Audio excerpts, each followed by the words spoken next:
Hi everyone. बहुत सारे लोग ऐसे भी हैं जो कि आयुर्वेद पे ट्रस्ट करते हैं और आयुर्वेद की मेडिसिन यूज़ भी करते हैं।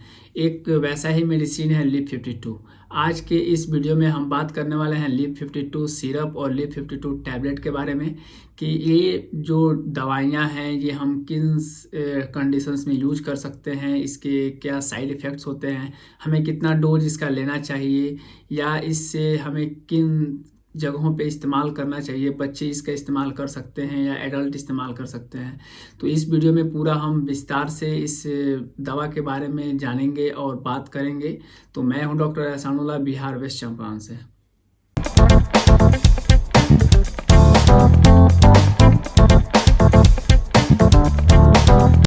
जनरली जब भी दवा की बात आती है तो हम जनरल जो इंडियंस हैं वो ज़्यादा डॉक्टर के पास नहीं जाते हैं। हम कोशिश करते हैं कि थोड़ा मोड़ा फार्मासिस्ट के पास जाएं, अपनी समस्याएं बताएं और दवा लेके फिर उस बीमारी को ठीक कर लें। लेकिन कभी कभी क्या होता है कि दवा का ओवरडोज की वजह से या टॉक्सिसिटी के बनने की वजह से या गलत दवा लेने की वजह से हमारे अंदर एक नया बीमारियां उत्पन्न होना स्टार्ट हो जाता है। तो ये जो लिप 52 जो सिरप है या जो टैबलेट्स हैं, ये सबसे पहले हमारा इंडिया का ही कंपनी जो इसको बनाती है, मैन्युफैक्चर करती है, वो हिमालय कंपनी है। लिप 52 अगर टैबलेट की बात किया जाए तो ये एक बहुत ही सस्ता टैबलेट है जो कि 100 टैबलेट का बॉक्स आता है। एक बॉक्स में 100 टैबलेट के आसपास आता है और जिसका कॉस्ट बहुत ही कम है, अप्रॉक्स 60 रुपीज़ के आसपास ये मिलता है। सिरप का अगर इसमें हम बात करें तो सिरप दो साइज में आता है, एक 100 ml का आता है और एक 200 ml का आता है। डिपेंड करता है कि कितना डिमांड है, उस हिसाब से ही आप इसका खरीदें और सेवन करें। अगर आपका 100 ml में काम चल जा रहा है तो 100 ml का ही आप इसका इस्तेमाल करें। अगर 200 ml का ज़रूरत है तो 200 ml जो कि एक लार्ज साइज है, आप वहाँ से इसका इस्तेमाल कर सकते हैं। सबसे बड़ी चीज़ इसमें जानना ये है कि हम अगर कोई भी दवा इस्तेमाल करते हैं तो वो हम किन बीमारियों में इसका इस्तेमाल करें। अगर हमें एक सही जानकारी हो और फिर उस दवा का हम इस्तेमाल करें तो वो सही तरह से हमारे बॉडी में रिएक्ट करता है, उस डिजीज़ को ख़त्म करने की कोशिश करता है। लेकिन जब यही पता ना हो तो ये फिर एक बॉडी उसको एक्सेप्ट नहीं करता, अलग अलग तरह के फिर बीमारियां होना स्टार्ट हो जाता है। लिप 52 जो है वो हम लीवर और लीवर से रिलेटेड डिजीज़ में ही इसका इस्तेमाल करते हैं। तो जो इसका पहला हम इसका यूज कर सकते हैं कि लीवर के प्योरीफिकेशन के लिए या उसके हम एक लीवर के अच्छा हेल्थ के लिए, for a good health of liver we can use this medicine. Because जब भी हम भोजन करते हैं, हमारे इंडियन लाइफ स्टाइल ऐसी है कि हम ज़्यादा जंक फूड खाना पसंद करते हैं, ज़्यादा जंक फूड लंबे समय से खाते हैं तो हमारा लीवर के अंदर फैट जमा होना स्टार्ट हो जाता है, फैटी लीवर होना स्टार्ट हो जाता है, फिर सिरोसिस होना स्टार्ट हो जाता है। ऐसे बहुत सारे लीवर का डिजीजेस उत्पन्न होना स्टार्ट हो जाता है। हम जो टॉक्सिन्स इस्तेमाल करते हैं जैसे कि अल्कोहल बहुत ज़्यादा अमाउंट में अगर पी रहे हैं तो उसकी वजह से लीवर को भी टॉक्सिन होना स्टार्ट हो जाता है, लीवर भी डैमेज होना स्टार्ट हो जाता है। चाहे और भी बहुत सारे टॉक्सिन्स एलिमेंट्स की वजह से, या हम जो भोजन करते हैं अगर उसमें एलिमेंट्स जो हाई मात्रा में होते हैं और वो हमारे लीवर से प्यूरिफाई होना स्टार्ट हो जाता है, मेटाबॉलिज्म उसका लीवर के थ्रू ही होता है। तो अगर बॉडी में ज़्यादा अमाउंट में कोई भी एलिमेंट मौजूद रहा तो लीवर उसको फिर अपने अंदर स्टोर करने लगता है, तो उसकी वजह से भी लीवर डैमेज होने का रिस्क हो सकता है। तो ओवरऑल जितना भी लीवर का प्यूरिफिकेशन और टॉक्सिन से रिमूव करने के लिए हम इस दवा का वहाँ इस्तेमाल करते हैं।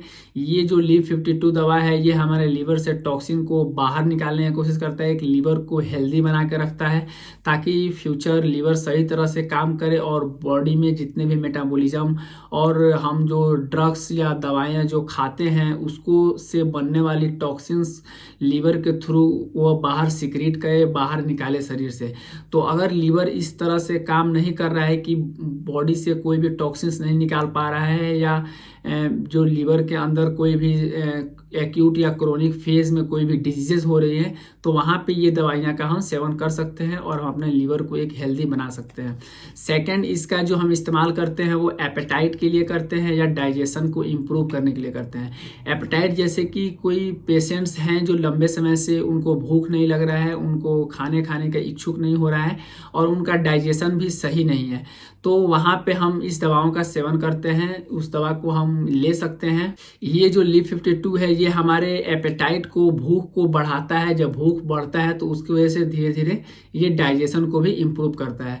यहाँ पे एक बात है, बहुत सारे लोग यहाँ पे वेट गेन करने के लिए लीफ 52 का भी इस्तेमाल करते हैं। तो ये दवा डायरेक्ट वेट को नहीं बढ़ाता है, ये दवा सिर्फ एपेटाइट को इंक्रीज करता है, जिसकी वजह से हमें डाइजेशन इंप्रूव होता है। और जब डाइजेशन इंप्रूव होता है तो हम ज़्यादा भोजन करना स्टार्ट करते हैं, ज़्यादा खाना खाना स्टार्ट करते हैं और फिर वहाँ से हमारा वेट इंक्रीज होना स्टार्ट होता है।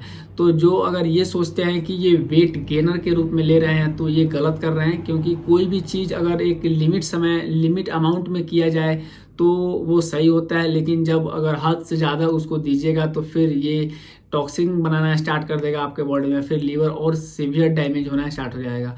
तो कोशिश ना करें कि वेट गेन के लिए इस दवाओं का सेवन करें, बस ज़रूरत के हिसाब से ही। अगर आपका डाइजेशन सही से नहीं हो पा रहा है, फूड का डाइजेस्ट नहीं हो रहा है, बॉडी में मेटाबोलाइज नहीं हो रहा है, तो उस केस में आप इस दवा का सेवन कर सकते हैं, उस दवा का उपयोग अपने डेली लाइफ में ला सकते हैं, लेकिन वेट गेन के पर्पज़ से इस दवा का सेवन ना करें। थर्ड, इसका जो हम यूजेस कर सकते, बहुत सारे वायरल्स जो डिजीज़ होते हैं जो कि लीवर के अंदर कॉज होते हैं, जैसे कि हेपेटाइटिस हो गया, चाहे और भी हमारा ब्लड रिलेटेड डिजीज है, एनीमिया है, चाहे जॉन्डिस है। अगर इस तरह का भी कोई भी समस्या शरीर में उत्पन्न होती है तो उस केस में भी हम इस दवा का सेवन कर सकते हैं, लीफ 52 का, और वहाँ से हमें हेपेटाइटिस और वायरल किसी भी तरह का इन्फेक्शन से ये हमें राहत दे सकता है, उससे लड़ सकता है और बचाव कर सकता है। ये दवा खाने के बाद कुछ लोगों के अंदर साइड इफेक्ट्स देखने को मिल सकते हैं, लेकिन मोस्टली पेशेंट के अंदर साइड इफेक्ट नहीं देखने को मिलता है, क्योंकि ये एक आयुर्वेद दवा है और आयुर्वेद में ज़्यादातर साइड इफेक्ट देखने को नहीं मिलता है। तो बहुत कुछ लोगों के अंदर अगर साइड इफेक्ट देखने को मिलता है, अगर माइनर साइड इफेक्ट्स है तो उतना ठीक है, वो बॉडी फिर उसको एडजस्ट कर लेती है। लेकिन अगर इनके सीवियर साइड इफेक्ट हो रहा है तो उस पेशेंट को चाहिए कि वो दवा छोड़ दे और एक बढ़िया डॉक्टर के पास विजिट करे और अपना फिर वहाँ दिखाए, जो भी समस्याएं उसके शरीर में उत्पन्न हो रही है उसके बारे में व्यक्त करे और बताए। तो साइड इफेक्ट्स की बात करते हैं तो सबसे पहले पेशेंट के अंदर डिजनेस आ सकता है, कभी कभी उसको चक्कर आना, धुंधलापन दिखाई देना, अंधेरा छा जाना या बेचैनी शरीर में उत्पन्न होना, इस तरह से पेशेंट के अंदर दवा खाने के कुछ देर के बाद आना स्टार्ट हो सकता है। सेकेंड, इसका साइड इफेक्ट ये हो सकता है कि रेक्टल ब्लीडिंग हो सकता है। पेशेंट अगर ये दवा खा रहा है तो उसकी वजह से उसके जो एनस है वहाँ से ब्लीडिंग होना स्टार्ट हो सकता है, जो कि फ्रेश ब्लड भी हो सकता है, चाहे अकॉल्ट ब्लड भी हो सकता है। बहुत सारे पेशेंट के अंदर कभी कभी ये दवा सूट नहीं करता है तो उन पेशेंट के अंदर एलर्जिक रिएक्शन हो सकते हैं। एलर्जिक रिएक्शन में जैसे कि उनको शरीर के स्किन पे जो है वो चुनचुनाना, किसी लाइट का से बर्दाश्त नहीं हो सकता है, चाहे स्पॉट्स आना, छोटे छोटे दाने आना स्टार्ट हो सकते हैं। तो अगर कोई पेशेंट ये दवा ले रहा है और उसके अंदर एलर्जिक रिएक्शंस हो रहे हैं तो वो कोशिश करे कि ये दवा को ना ले और एक बढ़िया डॉक्टर के पास विजिट करे। इसके साथ साथ पेशेंट के अंदर इसके साइड इफेक्ट से वेट गेन भी होने का चांस हो सकता है।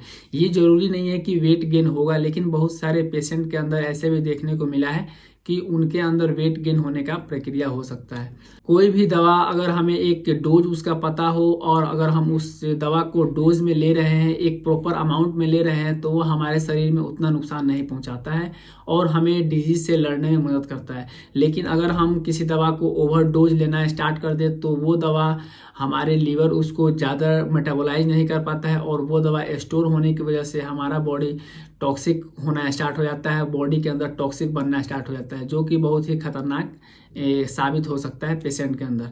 तो हमें ये जानना जरूरी है कि हमें कितने डोज में इस दवा का इस्तेमाल करना चाहिए।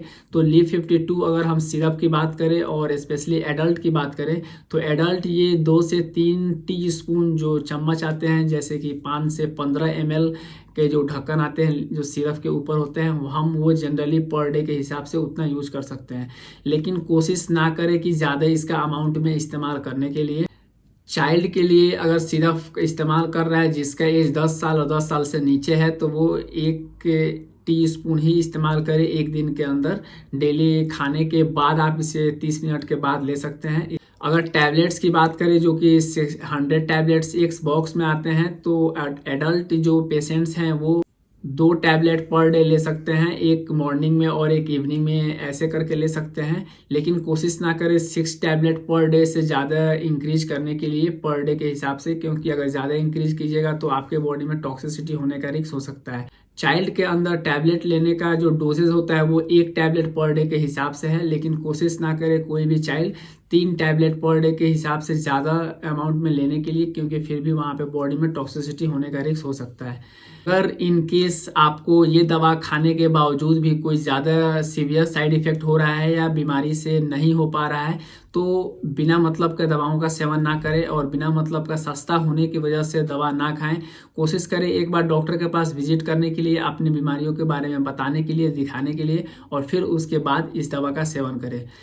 तो होप गाइस आपको ये वीडियो पसंद आई हो। अगर वीडियो पसंद आई हो तो चैनल को सब्सक्राइब जरूर कीजिएगा। अगर आपको हेल्थ से किसी तरह का समस्या हो तो आप हमें इंस्टाग्राम और फेसबुक पर हमें मैसेज कर सकते हैं। फिर मिलते हैं नेक्स्ट वीडियो में। Thanks for watching.